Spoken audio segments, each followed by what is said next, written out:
turi bena muntu.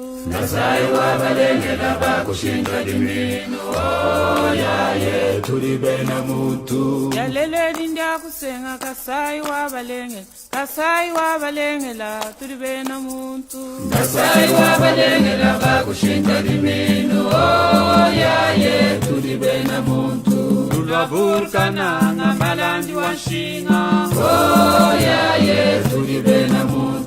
Ujimai dibindi wakombilanji oyaye turi bena muntu. Kasai wabalengela turi bena muntu. Kasai wabalengela bakushinga dimino oyaye turi bena muntu. Kalonji kamukunane kachibanda oyaye turi bena muntu. Mesdames, Mesdemoiselles et Messieurs, bonjour et merci d'être nombreux à nous suivre cet après-midi.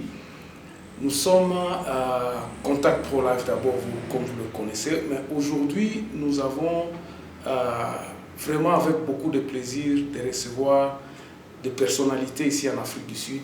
Je vous rappelle que nous émettons à partir d'Afrique du Sud.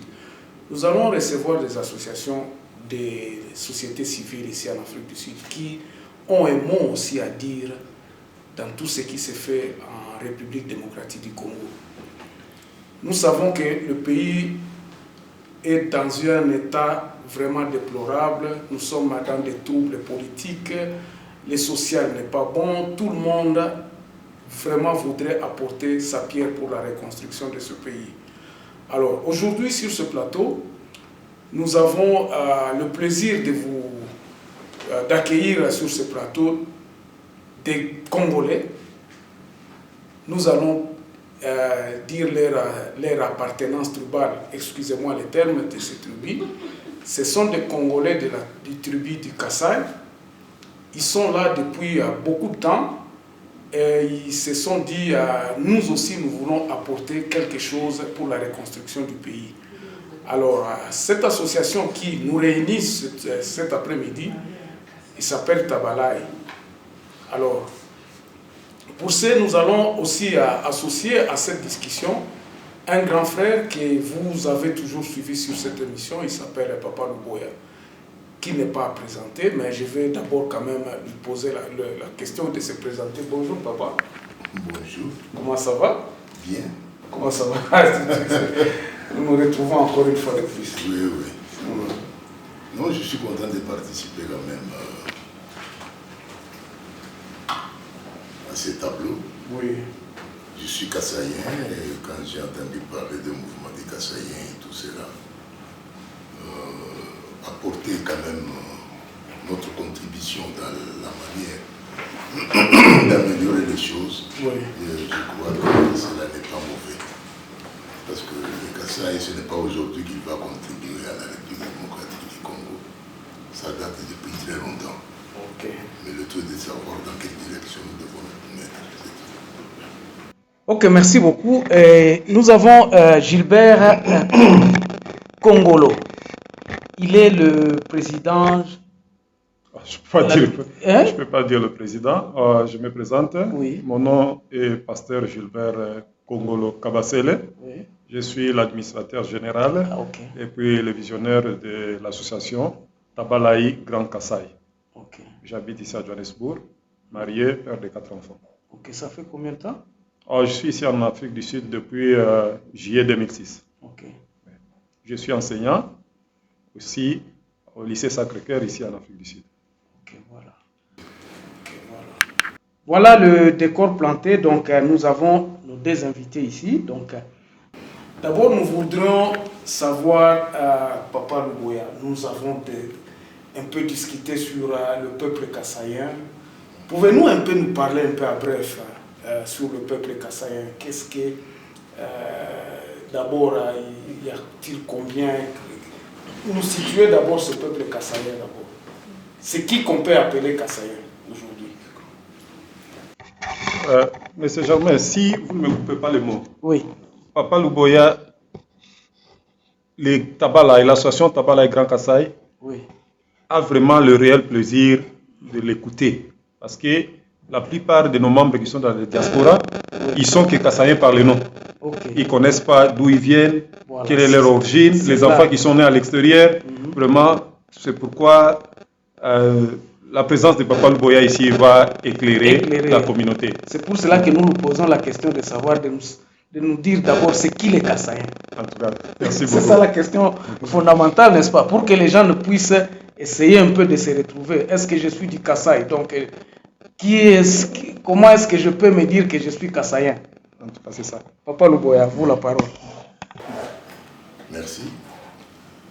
Disons, l'évolution historique, administrativement parlant, et d'une manière aussi culturelle, les choses ont évolué dans le sens que certaines convergences sortent au niveau des traditions et que les Kassaïens, donc ceux qui habitaient cet espace-là, qui porte le nom de la rivière Kasaï, commençaient à s'exprimer ou à présenter les choses de la même façon. Mais vous trouverez que au départ, quel est le mouvement qui a impulsé en fait ce qu'on appelle le Kassaïen aujourd'hui? Alors là, on va situer les Balouba. Alors d'où viennent les Balouba? Bon, on ne va pas revenir, on ne va pas remonter jusqu'à l'Égypte. Mais on peut simplement rester dans la situation de l'Est du pays en disant que ce sont des groupements qui sont sortis de la région de l'Est du pays, donc lac Kisale, lac Mero, lac Upemba, donc du côté de Tanganyika. Ce sont des groupements qui sont partis d'abord de ce côté-là. Est-ce qu'on peut savoir combien de groupements quand les Kassaïens, est-ce qu'il y a... Parce que vous avez parlé des Tchokwe, des Louloua, oui. Il y a beaucoup de groupements. Il y a beaucoup de groupements. Quels sont les grands rois qui étaient, qu'on peut identifier comme des rois Kassaïens? Les grands rois aujourd'hui, comme ça, superficiellement, je peux citer par exemple le roi de Bakuba. Je peux dire que les Tchokwe, ils avaient leur roi, donc le chef du groupement. Les Bateke aussi. Les Tchokwe, il faut signaler que ce sont les gens qui sont à la fois dans le Kasaï, donc au Congo, et en Angola. Voyez-vous. Et puis du côté des Balouba, vous avez ceux qui avaient émergé du côté du Kasaï, qui ont fait porter effectivement le nom du Kasaï à l'espace. Donc les Balouba, Loloua, qui étaient venus d'Insangalubangu. Vous avez les Konji, les Benakonji qui sont à Dimbelenge, ici je cite des grands groupements. Et puis vous avez les Balouba de Bilangi, dans les Balouba de Bilangi, vous avez les Balouba de Chibanda, les Balouba de Mukuna. Et dans chaque groupement-là, vous pouvez trouver également des sous-groupements qui existent, les Bena ceci, les Bena cela, et ainsi de suite. Ok, la question que je voudrais aussi, je ne sais pas si vous pouvez aussi intervenir, est-ce qu'il y a, quel est le dénominateur commun des Kassaïens? Le dénominateur commun des Kassaïens, c'est la force de leur tradition. Ils parlent la même langue, donc les Chiluba. D'abord la langue, oui. Quand bien même cela est formulé sous diverses formes, oui. La langue qui débouche sur la croyance, ce sont les gens qui ont cru en un seul Dieu. Ce sont les gens qui, au lieu de faire ce que beaucoup de gens, de croyants font aujourd'hui, qui pensent Dieu, eux vivaient Dieu. Donc dans tout ce qu'ils faisaient, ils cherchaient la configuration de Dieu et la représenter de cette façon-là. C'est ainsi que quand vous allez en Chiluba, vous allez trouver plusieurs noms de Dieu, mais qui sont exprimés à partir de certaines situations, ce qu'on appelle, c'est un langage analogique, il se retrouve même dans la Bible. C'est-à-dire Dieu, on ne peut pas le définir comme ça. Voyez-vous, pour définir Dieu, on essaie d'utiliser un langage matériel. Oui. Hein? Mais si vous voulez prendre simplement l'aspect matériel de cette expression, vous pouvez ne pas comprendre Dieu. Mais il faut comprendre, comment je peux dire, l'énergie que cette représentation matérielle dégageait pour comprendre qu'est-ce qu'on veut dire par Dieu. Donc, si nous pouvons dire les dénominateurs communs pour essayer un peu de nous situer, parce que nous avons vu dans le Balouba, il y a beaucoup de divisions aussi. Hein, donc, il y a, après la politique est divisée l'espace kassaïen en combien de régions? 4 régions. 5 régions. Donc, aujourd'hui, nous avons 5 gouverneurs qui peuvent être appelés kassaïens. Quand vous quittez une région à une autre, vous parlez les Tchoulouba, mais vous êtes déjà dans une autre région. Situons cela sur 2 plans. Il y a les subdivisions qui sont nées de l'environnement d'aujourd'hui. Et qui proviennent de l'historicité de l'évolution de l'espace kassaïen. Il y a des divisions qui datent de l'appartenance de ceux qui occupent cet espace à des groupements différents. Alors, pour commencer par le tout dernier, je peux dire que simplement que dans toutes les communautés, il y a toujours eu des dissensions, des discussions, de choses. Mais ce qui caractérisait le Moulouba, c'est que ces dissensions ne les amenaient pas à une certaine séparation. Ils restaient toujours ensemble. Ils restaient toujours ensemble. C'est une situation, disons que c'est un état d'esprit qui a régné depuis le commencement jusqu'à l'accession du pays à l'indépendance. Le Moulouba était quelqu'un qui était toujours soudé et qui cherchait l'adhésion de l'autre, qui n'était pas Moulouba, mais qui pouvait, par une façon d'approche, c'est pour cela que les Belges appelaient les autres les Baloubaïsés. C'est un terme qui était sorti pour voir que ce sont les gens qui ne s'imposaient pas par la force. C'est par la force de leur état d'esprit, la force de leur croyance, qui faisait convertir les autres à la façon de voir des Moulouba. Alors c'est ainsi que les Belges ont appelé les autres, quand je dis les Batéké, les Tchokwe, les Bampende et tout ça, ce sont des groupements baloubaïsés. Hein, qui ne sont pas venus d'un Sangalouban, mais qui ont opté pour les traditions ou une partie des traditions de Moulouba. Alors voilà pourquoi on les appelait les baloubaïsés, mais faisant partie du Kasaï. Alors, il y a après l'indépendance, il y a beaucoup de facteurs qui ont joué dans cette séparation, dans cette distinction. Il faut reconnaître l'action du colonisateur. Le colonisateur a joué beaucoup dans la recherche de séparer le groupement. Deuxième facteur, dans ce facteur de jouer ce rôle, bon, j'en arrive à dire que l'Église catholique à l'époque a joué un très grand rôle.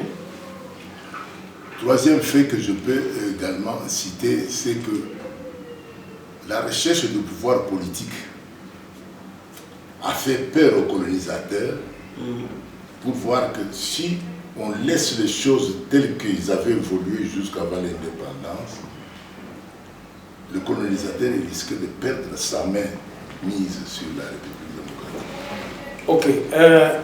Papa Luboya, nous allons, vous savez qu'on nous connaît à la télévision, donc le temps n'est pas de notre côté. La dernière question que nous allons vous poser, c'est de savoir quel est l'état de l'unité des Balouba aujourd'hui. Est-ce que les Balouba sont unis? Est-ce que les Balouba regardent dans une même direction? Bon, ma question est négative. Hein? Aujourd'hui, les Balouba ne regardent pas dans la même direction depuis 1960. Et qu'est-ce qui a fait cette division? C'était les facteurs que j'étais en train de citer. Il y a eu le facteur du colonisateur, il y a eu le fait de n'avoir pas observé l'intégralité des principes du pacte de Sangalouban. Et tout cela a fait que le Moulouba aujourd'hui Il peut jouer à la solidarité, mais ce n'est pas une franche solidarité. Est-ce qu'il y a moyen de solidifier, de réunifier cette... Il n'y a rien de perdu à partir du moment où les circonstances de la vie. Aujourd'hui, si nous recherchons l'unité de Moulouba, ce n'est pas dans un sens beaucoup plus politique. On peut chercher l'unité de Moulouba au niveau national en cherchant les facteurs qui peuvent concourir à rechercher la cohésion nationale. Et nous en avons les atouts, en ce sens que dans les fonds d'un Moulouba, il n'y a pas une discrimination. Il y a une tendance à accueillir l'autre, à accepter l'autre. Okay. Voyez-vous. Pasteur Gilbert, est-ce que vous avez une question avant que nous laissions Papa de partir pour que nous parlions maintenant de l'association? J'aurais peut-être 2 ou 3 questions à poser à Papa dans les comptes de l'association, des questions qu'on se pose toujours. La première question, je peux y aller. Allez-y. Une par une. Papa parlait du pacte de Sangalubamou. Au juste, c'est quoi le pacte là de Sangalubamou? C'est quoi au juste? Et pourquoi il fallait avoir un pacte?